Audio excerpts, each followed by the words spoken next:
Welcome back to Books of the Book. We're studying the book of Galatians, and actually we had just been, Jim, you had just mentioned 1 John 3:4. We're talking about what it means to be dead to the law. And we're going to go there in the book of 1 John, chapter 3 and verse 4. Right before the end of the Bible, you come to the book of Revelation. Before they have 1st, 2nd, 3rd John, Jude, then Revelation. We're in 1 John 3. In verse 4, I'm reading in the New King James Version, and it says, "Whoever commits sin also commits lawlessness, and sin is lawlessness." Now, the King James Version says transgression of the law. Sin is transgression of the law. And sometimes that makes it pretty plain, obviously, that sin is transgression of God's Ten Commandment law. We see that with Paul's writings there in Romans 7. We just looked at it. The law which convicted him was the law that said, "Thou shalt not covet," and that kind of thing. But some people in some of these newer renditions, like sin is lawlessness, wonder at what that means. Now, what's fascinating is if you read this in the Greek language of the New Testament, what it says is the word for sin is the word hamartia, and the word for law or lawlessness is anomia, from the word nomos, the Greek word nomos, which is law, and the A is negative, so it literally is lawlessness. But the context there, what's interesting, that word hamartia means literally to miss the mark. It would be like if you're taking a target practice or a bow and arrow and you're shooting for a bullseye and you miss the mark. So in essence, the text says in the Greek, to miss the mark is lawlessness. Right. So what would the mark be? The law. The mark would be the law of God. So in other words, he's saying in this text that the mark, the aim for the Christian, is the law of God. That would be the standard. That's right. And, you know, there's a word in that verse that is key, and I think it's been in all the verses that we've discussed on the idea of the law still being valid in the New Testament. It's a small word, but it's an important word, and the word is. That's right. It says sin is lawlessness. So when the Apostle Paul was writing this, long after, or John in this particular case, was writing this long after the crucifixion of Christ, he was saying in present tense, sin is, at this moment, breaking the law, falling short of the law. And you look back at all the verses that we've looked at, and you see that same reality. The law is spiritual. The commandment is holy and just and good. And that's in Romans 7:12 and 14. And then we found in Ephesians 6, verse 1, where it said, the fifth commandment is the first commandment with promise. He's quoting the fifth commandment and says, present tense, this is the first commandment with promise. That's right. So all throughout the New Testament, you find that those statements that relate to the law of God are in the present tense. That's right. And you compare that with, for example, Colossians chapter 2, which talks about a law that was. It's past tense. It's a handwriting of ordinances that written by Moses, against us. And it's past tense versus the present tense law of Ten Commandments. So that's a very, very good point. That's exactly important right. point. Another point that is brought up to me by some who don't feel that the law of God, meaning the Ten Commandments, are still valid in the New Testament, is that when the Bible speaks about commandments, it's just talking about the teachings of Christ or just in generic commands of God. For instance, in Revelation 14:12, where it says, here's the patience of the saints, here are those that keep the commandments of God. That's right. Well, they say that's not the Ten Commandments in Exodus, or in Revelation, where it says, later in chapter 22, that blessed are those who do His commandments. They say that's not the Ten Commandments. But remember that as we've looked at these different verses, in the context, we've specifically chosen verses that quote one of the Ten Commandments, that's so right. we know what law he's talking about. Romans 2, Romans 7, Ephesians 6, each of these, and James chapter 2, all have in the context one of the Ten Commandments, so you know exactly what law he's talking about. That's right. Now, we don't want to get this confused with the idea that you're justified by keeping the Ten Commandments. Not. But just because you can't be justified by the Ten Commandments doesn't mean they're not important. They don't have a place or a role. And that's what we see Paul making that point in his writings here. See, there's the mindset that causes people to read into what's not here, and that is there's a mindset that the law of God restricts us, and in order to have true Christian liberty, the liberty is actually a liberty from the law.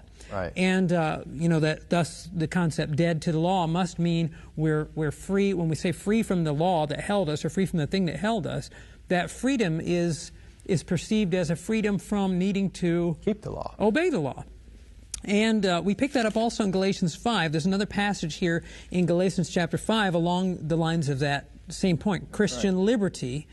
And we'll look at Galatians 5, verse 1. It says, Paul says here, "Stand fast, therefore, in the liberty by which Christ has made us free, and do not be entangled again with the yoke of bondage." And, I've had people approach me and say, well, the Bible's pretty clear. Paul says, don't be entangled with the yoke of bondage. That's the Ten Commandments. You're free from having to keep the Ten Commandments. But the issue here is that that's not what the apostle's saying. And it will read on here and explain that. He goes on in verse 2 to say, "Indeed, I, Paul, say to you that if you become circumcised, Christ will profit you nothing. And I testify again to every man who becomes circumcised that he is a debtor to keep the whole law. You have become estranged from Christ, you who attempt to be justified by law, for you have fallen from grace." And so strong words. Yeah, and it sounds very, that can sound on the surface to a surface reader that, wow, anybody who thinks about keeping the law, they're estranged from Christ. It's Christ or the law. You're making a key point that I think is what creates the confusion for many in the book of Galatians. And that is that what Paul is addressing here is not obedience to the law. That's right. But seeking to be justified by the law. Yeah, and it's a key distinction. If he was saying the other, then he, by telling the Ephesians that they should keep the fifth commandment, would have been placing them under a yoke of bondage. That's exactly. It would have made him to contradict himself. He's not talking about obedience. If you look carefully in verse 4, it specifically says, "You who attempt to be justified by law." That's right. And he says those are the ones who have become estranged from Christ. The reason is, if you're seeking to be justified by some external behavior, if you really think you're okay and you just need to go to church and do certain things and you don't need that personal surrender to Christ and that deep commitment to Christ, then you are basically saying, I don't need Christ. Yeah. You're becoming estranged from Christ. I can clean up my act a little bit, and that'll be sufficient. That's exactly right. So this idea of justification... See, this goes back to, we were talking about the Pharisee and the publican, that same concept. But the Pharisee was in the temple, he was praying, but he said, I'm glad I'm not as bad as those guys. That's right. That's right. So if obedience is not what places you under a yoke of bondage, then what does it mean that justification by law is placing you under a yoke of bondage? What exactly is that telling us is placing us under a yoke of bondage? Yeah, absolutely. It makes me think of this, even this idea, because he's talking about liberty. We're talking about liberty. What is the liberty? Is liberty freedom from having to obey God? I mean, I think to myself, why would anybody who chooses to give their life to Christ and serve Him want to be free from having to serve Him? That's right. Why would I want to be free from having to obey the principles of God's government, the principles of His law? That's right. The principles of His very character. Why would I want to be free from that? Is that the kind of freedom that Christianity is talking about? It just can't be. And I guess the best way for me to describe this, I look back to when we were going through our conversion experience. Now, my brother Mark, he's 5 years older than me, and I'm not sure if the camera is picking it up, but he's got a few more silver streaks in his hair, and that's how he gives them away. But though we were born the first time 5 years apart, we were born at the same time the second time. We had our conversion experience at around the same time. And if you were to go back to before our conversion experience and tell us, come on over, we're going to have a Bible study on the book of Galatians, I can imagine that I wouldn't have been all that anxious. I remember after my conversion experience, when Mark first found out about it. Not that anxious, you just wouldn't have shown up. Well, all right. But I remember when you first found out about me beginning to read my Bible for myself, and I was hungry for the Word. I mean, Galatians chapter 1, the Apostle Paul says that he was called to be an apostle not from men nor through men, but through Jesus Christ. I mean, I relate to that because I didn't have a Bible study with someone or an evangelist didn't come to me. I just read my Bible, and the Lord Jesus gripped my heart. And that was powerful. But prior to that time, I was anywhere near that. When I started reading my Bible and you found out about it, I remember hearing you say, well, Jim, he doesn't have a religious bone in his body. And I didn't. And so if I would have been placed in certain circumstances where church, to be in church all day or something, it would have been drudgery to me. That's right. It would have been a yoke of bondage to me. And there are many people who are going through the motions because they believe that God is requiring it. But in their heart, they don't have the interest. They don't have a hunger for spiritual things. They've not yet seen their need. I was brought to a point where I sensed a need in my life, and when I read my Bible, it was like food to my soul. But prior to being prepared for that time, if I had been introduced to it, I probably would have been not very interested. It wouldn't have been food to your soul. And thus the words of Jesus, "Blessed are those who hunger and thirst after righteousness, for they shall be filled." That's right.